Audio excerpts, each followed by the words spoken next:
Hello and welcome my dear students. I am Rushali ma'am from VM academy classes Nashik. हम देख रहे हैं हमारे 11th का बायोलॉजी, देख रहे हैं chapter number 8 plant tissue and anatomy. इसका थ्योरी हमारा ख़त्म हो चुका है, ऑलरेडी मैंने 4 लेक्चर अपलोड किए। आज का है लेक्चर नंबर 5। आज के लेक्चर में हमें देखने मल्टीपल चॉइस क्वेश्चन, कुछ नीट के देखेंगे, सीटी के देखेंगे और कुछ एडिशनल भी देखेंगे। मल्टीपल चॉइस क्वेश्चन को देखने से पहले कभी भी आप लोगों को थ्योरी को एक बार अच्छे से पढ़ लेना ज़रूरी है, क्योंकि जब तक थ्योरी पता नहीं होगी किसी भी मल्टीपल चॉइस क्वेश्चन का आंसर बताना पॉसिबल नहीं होगा। और बायो तो थोड़ा सा थ्योरेटिकल सब्जेक्ट है, तो सारे कंसेप्ट को अच्छे से समझ लेना बहुत ज़्यादा ज़रूरी है। डायग्राम को अच्छे से ड्रॉ करना भी ज़रूरी है। तो पहले जो 4 लेक्चर है उसे अच्छे से देख लीजिए, फिर उसके बाद ही एमसीक्यू का लेक्चर देखना। तो चलो स्टार्ट करते हैं lecture number 5 multiple choice question, chapter number 8 plant tissue and anatomy, 11th biology with VM academy Nashik. तो चलो स्टार्ट करते हैं मल्टीपल चॉइस क्वेश्चन। पहला क्वेश्चन है मेरिस्टेमेटिक टिश्यू आर फाउंड। तो मेरिस्टेमेटिक टिश्यू कहाँ पे मिलते हैं हमें? Only in stem of plant नहीं, in both root and stem नहीं, in all growing tip of the plant body yes. Meristematic tissue मतलब जो सेल डिवीजन कर सकते, तो जो भी ग्रोइंग पार्ट होगा प्लांट का, जो भी टिप ग्रो करेगा प्लांट का, वहाँ पे मेरिस्टेमेटिक टिश्यू क्या होंगे? प्रेजेंट होंगे, क्योंकि इनकी एबिलिटी होती है सेल डिवीजन करके ग्रोथ बढ़ाने की। तो सारे ग्रोइंग पार्ट में क्या होंगे? ये प्रेजेंट होंगे। तो पहले का आंसर क्या होगा? सी होगा। ओके, सेकंड क्वेश्चन देखो, लोकेशन और position of meristematic regions divided into how many types. तो लोकेशन और पोजीशन कितने टाइप में डिवाइड है मेरिस्टेमेटिक टिश्यू की? 3 टाइप में डिवाइड है। तो ये हमने लास्ट लेक्चर में भी एक बार फिर से देखा था कि 3 टाइप में डिवाइड है। नेक्स्ट क्वेश्चन देखो, cambium is also called. Cambium का दूसरा अल्टरनेटिव नेम क्या है? कैम्बियम को क्या कहा जाता है? कैम्बियम मतलब लैटरल मेरिस्टेम होता है। लैटरल मतलब बाद में फॉर्म होने वाला। यहाँ पे भी सेल डिवीजन होती है, लेकिन ये क्या होता है? लैटरल मेरिस्टेम होता है। एपिकल मतलब टिप में, इंटरनल जगह पे नहीं प्रेजेंट होता है, स्टेम में प्रेजेंट होता है। तो इसे क्या कहोगे? Lateral meristem. चौथा क्वेश्चन देखो, यहाँ पे क्या है? Dash dash is a complex permanent tissue. तो कॉम्प्लेक्स परमानेंट टिश्यू कौन सा है इसमें से? जाइलेम और फ्लोएम 2 ही परमानेंट टिश्यू होते, तो कौन होगा यहाँ पे? डी आंसर होगा। आंसर है xylem, D is the complex permanent tissue. Next question है, collenchyma is type of tissue. कौन से टाइप का टिश्यू है कोलेनकाइमा? तो कोलेनकाइमा कौन से टाइप का टिश्यू है? लिविंग है, डेड नहीं है। ओके, तो ये लिविंग टिश्यू है, सेल डिवीजन करने की एबिलिटी होती है इसकी। जिस टिश्यू की सेल डिवीजन करने की एबिलिटी होती है उसे लिविंग टिश्यू कहा जाता है, और जो अपनी सेल डिवीजन की एबिलिटी को लॉस्ट कर देता है, परमानेंट टिश्यू बन जाता है, मोस्टली उसे डेड कहा जाता है। तो ये कौन सा टाइप होगा? लिविंग टाइप होगा। नेक्स्ट क्वेश्चन देखो, the tissue responsible for the translocation of food material. Food material को कौन ट्रांसलोकेट करता है? मैंने लास्ट लेक्चर में भी बताया था। तो कौन ट्रांसलोकेट करेगा इनमें से? फ्लोएम तो करता है, हमें पता है। जाइलेम क्या करता है? जाइलेम या फ्लोएम दोनों में से कोई होगा। जाइलेम क्या करता है? यहाँ पे वाटर और मिनरल को ट्रांसपोर्ट करता है। तो फूड को कौन ट्रांसपोर्ट करेगा? फ्लोएम। तो 6 का आंसर क्या होगा? फ्लोएम। 7 देखो क्या है, dash dash use in making rope and rough cloth. तो इनमें से किसे रफ क्लोथ और रोप को बनाने में यूज़ किया जाता है? तो इसका आंसर होगा जो फ्लोएम के फाइबर होते हैं उनको यूज़ किया जाता है रोप और रफ क्लोथ बनाने के लिए, क्योंकि ये क्या होता है? थोड़ा सा रफ मटेरियल होता है और स्ट्रॉन्ग मटेरियल होता है। 8 नंबर का देखो, 7 का आंसर क्या है फिर? सी। 8 का देखो, dash dash are the only dead tissue among the phloem. Phloem में इनमें से कौन से डेड टिश्यू होंगे? तो जो फ्लोएम फाइबर होते हैं वो डेड टिश्यू होते हैं, परमानेंट टिश्यू होते हैं, और उन्हीं को रोप और रफ क्लोथ को बनाने के लिए यूज़ किया जाता है। तो इसका भी आंसर क्या होगा? डी होगा, फ्लोएम फाइबर। नेक्स्ट क्वेश्चन देखो, phloem was named as dash dash by the Haberlandt in similar to xylem. तो उन्होंने इसे क्या नाम दिया था? तो हैबरलैंड नाम के जो साइंटिस्ट थे उन्होंने फ्लोएम को एक नाम दिया था सिमिलर टू जाइलेम। ऐसे मीनिंग था सिमिलर टू जाइलेम, तो उन्होंने इसे नाम दिया था लेप्टोम। तो लेप्टोम आपको याद रखना है। 9 का आंसर क्या होगा? बी, लेप्टोम। 10 नंबर देखो क्या है, the sieve tube cell is connected to companion cell through the phloem parenchyma by. तो किससे ये कंपेनियन ट्यूब से क्या होती है? ज्वाइन होती है। तो इसे कहा जाता है प्लाज्मोडस्माटा। प्लाज्मोडेस्माटा मतलब दो सेल के बीच का जो ब्रिज होता है उसे क्या कहा जाता है, प्लाज्मोडेस्माटा कहा जाता है। दो सेल के बीच में क्या होगा, एक पाइप जैसा स्ट्रक्चर होगा जहाँ से एक सेल से दूसरे सेल में मटेरियल को ट्रांसफ़र किया जा सकता है। तो जो होल जैसा स्ट्रक्चर होगा ट्यूब लाइक, इसे क्या कहा जाएगा, प्लाज्मोडेस्माटा। तो 10 का आंसर क्या होगा, ए plasmodesmata. See the next 11 number. Which of the following tissue is with dead thick walled cells without intercellular space?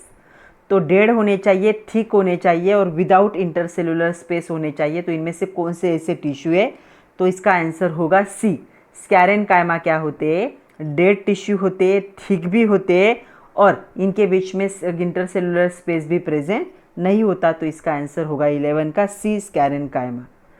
12 number देखो, the tissue which is present in between xylem and phloem of stem is called. Xylem और phloem के बीच में कौन present होता है, cambium को या फिर वैस्कुलर कैम्बियम को। तो वैस्कुलर कैम्बियम टिश्यू जाइलेम और फ्लोएम के बीच में प्रेजेंट होते हैं। अगर ये प्रेजेंट हुए तो सेकेंडरी ग्रोथ क्या होती है, प्लांट की पॉसिबल होती है। नेक्स्ट देखो 13 number, in stem epidermal hairs are called as. Stem के इपिडर्मल हेयर्स को क्या कहा जाता है, 13 नंबर का क्वेश्चन है ये। तो उसे कहा जाता है ट्राइकोम्स। तो ट्राइकोम्स क्या होते हैं, सेकेंडरी इपिडर्मिस के क्या होते हैं, ये हेयर्स होते हैं, इपिडर्मिस के हेयर्स। तो ये डाइकॉट में प्रेजेंट होते हैं, मोनोकॉट में प्रेजेंट नहीं होते। Next 14 number, dash dash form outer covering of plant body and is derive from the protoderm और द डर्मेटोजन। तो आउटर बॉडी जो होती है सेल की, वो किससे बनती है, प्लांट की आउटर बॉडी। तो इनमें से तो देखो 14 का आंसर होगा इपिडर्मल टिश्यू सिस्टम। इपी मतलब आउटर और डर्मल मतलब लेयर। तो इपिडर्मल मतलब आउटर लेयर की जो टिश्यू होते हैं उस सिस्टम से क्या है, प्लांट की बाहर की कवरिंग बॉडी बनती है और वो प्रोटोडर्म से बनती है या फिर डर्मेटोजन से बनती है। नेक्स्ट देखो 15 नंबर का जो क्वेश्चन है, dash dash play a vital, vital मतलब important role in exchange of gases and water vapour. तो इनमें से कौन होता है जो ये रोल प्ले करता है, तो उसे हम कहते हैं स्टोमेटा। स्टोमेटा क्या होते हैं, प्लांट के लीफ में प्रेजेंट होने वाले ओपनिंग और क्लोजिंग है, जैसे डोर होते हैं या विंडो होते हैं वैसा। यहाँ से क्या है, गैसेस और वाटर वेपर का क्या होता रहता है, कंटिन्यूस एक्सचेंज होता रहता है। तो 15 का आंसर होगा बी, स्टोमेटा। नेक्स्ट देखो 16 number, in which of the following leaf possess dumbbell shape guard cell. Stomata के साइड में जो दो सेल होते हैं ग्रीन कलर के, उनको गॉड सेल कहा जाता है। तो डम्बेल शेप के इनमें से किसके पास होंगे, तो देखो डम्बेल शेप के 16 नंबर का आंसर क्या होगा, डम्बेल शेप के होने चाहिए। दो शेप के होते हैं वो, किडनी शेप और डम्बेल शेप के। तो यहाँ पे जो व्हीट होता है उसमें क्या होंगे, वो डम्बेल शेप के। डाइकॉट में क्या होते हैं, वो किडनी शेप के होते हैं और मोनोकॉट में क्या होते हैं, डम्बेल शेप के। तो इसका आंसर होगा बी, व्हीट में क्या होंगे, डम्बेल शेप के। Next 17 number, which of the following is not characteristic of the spring would.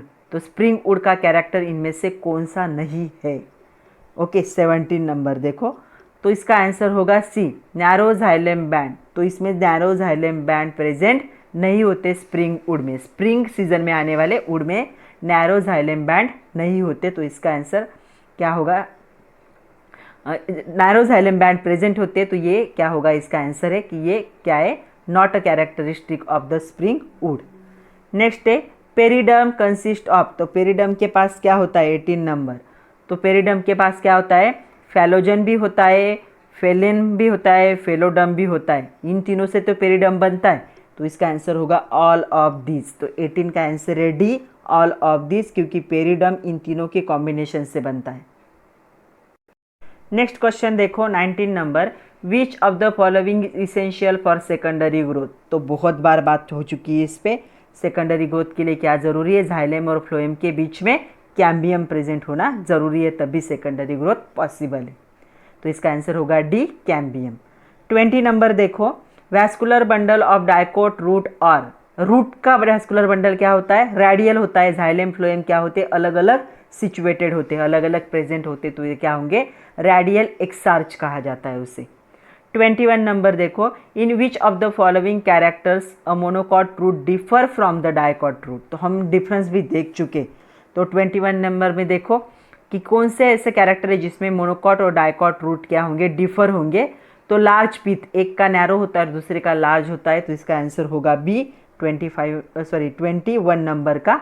तो ये क्या है, लार्ज पिथ होता है, ये एक दोनों का इसका डिफरेंस है। ओपन वैस्कुलर बंडल, उसके बाद है radial vascular bundle, scattered vascular bundle, ये रूट में कुछ भी नहीं होता है, ये स्टेम और लीफ में होता है। सिर्फ पिथ क्या होता है, डायकॉट का नैरो होता है और मोनोकॉट का क्या होता है, लार्ज होता है। तो लार्ज पिथ के हिसाब से क्या है, मोनोकॉट डायकॉट रूट क्या है, डिफरेंशिएटेड है, तो आंसर होगा बी। नेक्स्ट देखो अभी 22 number, mesophyll tissue present in. तो मेसोफाइल टिश्यू इनमें से किस में प्रेजेंट होता है, तो लीफ में क्या होता है, वो प्रेजेंट होता है मेसोफाइल टिश्यू। और डायकॉट के लीफ में दो पार्ट में डिवाइड होता है, मोनोकॉट के लीफ में दो पार्ट में डिवाइड नहीं होता। उसके बाद देखो 23 number, which of the following plant shows the isobilateral leaves. तो इनमें से कौन आइसोबायलैटरल लीव्स, दोनों साइड का लीव्स का कलर क्या होता है, लीफ का कलर सेम होता है, स्ट्रोमेटा दोनों साइड से प्रेजेंट होते हैं, तो इनमें से कौन होगा, और ये मोनोकॉट में होता है मोस्टली। तो देखो 23 नंबर का आंसर क्या होगा, मेज। मेज क्या है, मोनोकॉट है, तो मोनोकॉट में क्या होगा, आइसोबायलैटरल लीव प्रेजेंट होगा, जिसके दोनों साइड से स्टोमेटा प्रेजेंट होते हैं और दोनों साइड से लीव का कलर क्या होता है, सेम होता है, तो आंसर होगा B. Next 24 number, secondary growth does not occur in. इनमें से किस में सेकेंडरी ग्रोथ ऑकर नहीं होगी, 24 नंबर। तो क्या है, मेज के स्टेम में सेकेंडरी ग्रोथ नहीं होती, मैंगो लीफ में, किसी भी लीफ में सेकेंडरी ग्रोथ नहीं होती। उसके बाद है कैना रूट, तो कैना के रूट में भी यहाँ पे सेकेंडरी ग्रोथ नहीं होती, तो आंसर होगा डी, ऑल ऑफ दिस। तो 24 में जो तीनों एग्जाम्पल दिए, तीनों में भी सेकेंडरी ग्रोथ नहीं होती, क्योंकि तीनों में भी कैम्बियम प्रेजेंट नहीं। कैम्बियम प्रेजेंट होगा तो ही सेकेंडरी ग्रोथ होगी। इन तीनों में भी, मेज स्टेम में, मैंगो लीफ में और कैना रूट में कैम्बियम प्रेजेंट नहीं होता, तो सेकेंडरी ग्रोथ भी पॉसिबल नहीं है। नेक्स्ट देखो 25 number, stele of dicot stem consist of the given below except. तो इनमें से क्या इसमें प्रेजेंट होगा, ये पूछा है उन्होंने, मतलब इनमें से क्या प्रेजेंट होता है, इनमें से क्या प्रेजेंट नहीं है, एक्सेप्ट मतलब इसे छोड़ के बाकी सब प्रेजेंट होता है। तो देखो 25 नंबर का क्या होगा, तो जो कॉर्टेक्स होता है वो क्या होता है, डायकॉट स्टेम में कॉर्टेक्स क्या है, प्रेजेंट नहीं होता, बाकी सब कुछ होता है। Next 26 number, hypodermis of collenchymatous in 26 number. तो इसका आंसर होगा डायकॉट स्टेम। तो डायकॉट स्टेम में क्या होता है, हाइपोडर्मिस कौन से सेल से बनता है, कोलेनकाइमा से बनता है। मोनोकॉट में किससे बनेगा, स्केरेनकाइमा से बनेगा। Next 27 number, lysigenous cavity filled with the water is present in. तो ये कहाँ प्रेजेंट होती है, तो 27 नंबर देखो, तो ये प्रेजेंट होती है मोनोकॉट स्टेम में, ये कैविटी क्या होती है, प्रेजेंट होती है, तो इसका आंसर होगा बी, मोनोकॉट स्टेम। नेक्स्ट देखो 28 number, the vascular bundle in dicot stem are. Dicot stem के वैस्कुलर बंडल कैसे होते हैं इनमें से, तो हम दो ही देख चुके हैं, तो क्या होते हैं वो, कोलैटरल होते हैं और ओपन टाइप के होते हैं। कैम्बियम क्या होता है, प्रेजेंट होता है, तो ओपन टाइप के होंगे, इसका आंसर होगा ए। चलो कुछ कॉम्पिटेटिव कॉर्नर देखते हैं। अभी तक नीट जेई में, या सॉरी नीट और सीईटी में जो आए, जेई तो होती नहीं है। तो कॉम्पिटेटिव कॉर्नर देखो, phloem in the gymnosperm lakhs. तो जिम्नोस्पर्म के जो फ्लोएम होते हैं इसमें से क्या, उसमें क्या होता है, एब्सेंट होता है, ऐसा क्वेश्चन है। ये क्वेश्चन है नीट 2019 का। तो बताओ इसमें से क्या प्रेजेंट नहीं होगा जिम्नोस्पर्म में, तो एक ऐसा कि जो क्या है, जिम्नोस्पर्म के फ्लोएम में प्रेजेंट नहीं होगा, तो इसमें से होगा both sieves tube and companion cell. तो जो इसका आंसर होगा बी, ये दोनों भी जिम्नोस्पर्म में क्या होते, लैक होते, मतलब एब्सेंट होते।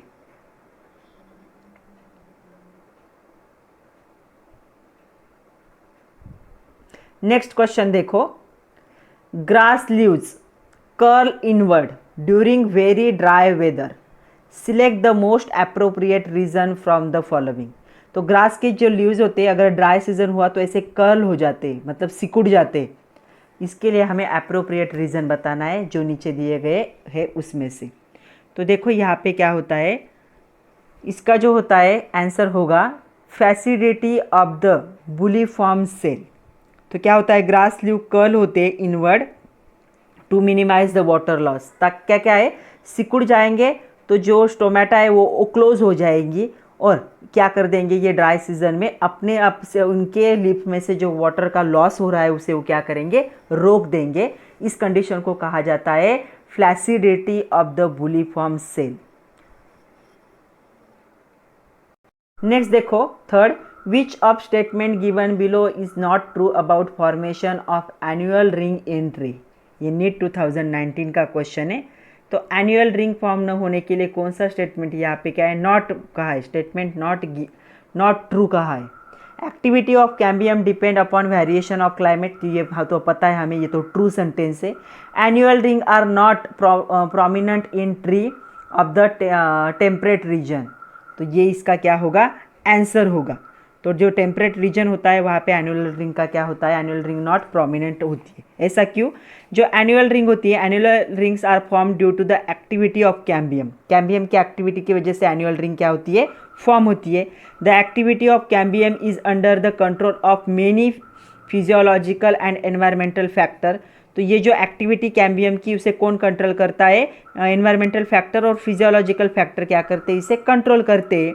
टेम्परेचर रीजन, जो टेम्परेट रीजन होता है, climatic condition is not uniform through out the year, तो पूरे साल के लिए टेम्परेट रीजन के जो क्लाइमेटिक कंडीशन होते हैं वो एक जैसे नहीं होते, तो क्या वहाँ पे क्या होती है, एनुअल रिंग फॉर्म होती है।